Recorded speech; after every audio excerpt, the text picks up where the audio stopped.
All right, so for this example, it's not in our notes, so we're adding it to it. Now, this is just the slope of a linear line. So look at it.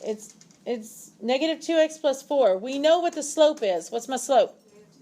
Negative 2. But let's show how limits really do find us the slope, okay? So let's apply what we just did in example 3 to this one, but we know our answer better be what? Negative 2. All right, so we're looking for the slope of the secant line.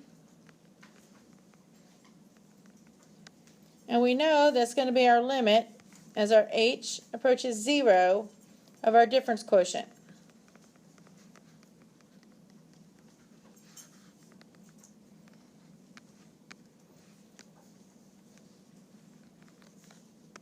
All right, so we know f of x is negative 2x plus 4. And we needed that, but we also need f of x plus h. Well, what are we going to do with that x plus h? Plug it in for x. So I get equals negative 2. It wasn't x plus 4. And what did you say we're plugging in? X plus h. And I'm going to go ahead and simplify this. I'm going to distribute my negative 2. And then I have my plus 4. And nothing combines. So this is what we're going to take and plug back into our difference quotient there.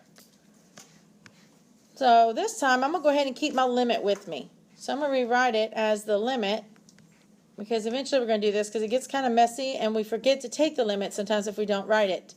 So we get the limit of, the first piece is negative 2x minus 2h plus 4 minus that f of x, which is negative 2x plus 4.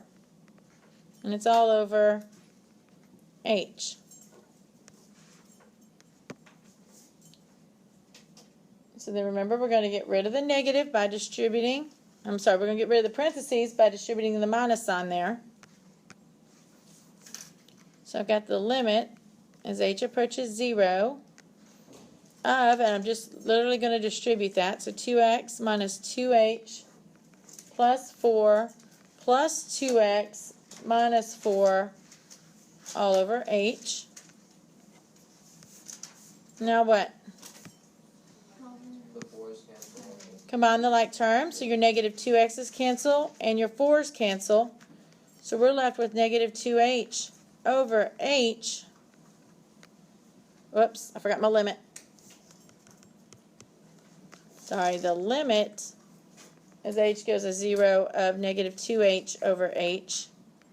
H's cancel, so we get the limit as h approaches 0 of negative 2. Now we still have to take the limit. The limit says I plug in, h is going to 0. But there is no h, so what do we end up with? You just get negative 2. And isn't that what we said our slope was going to be? Yes. Good, because that was a linear function.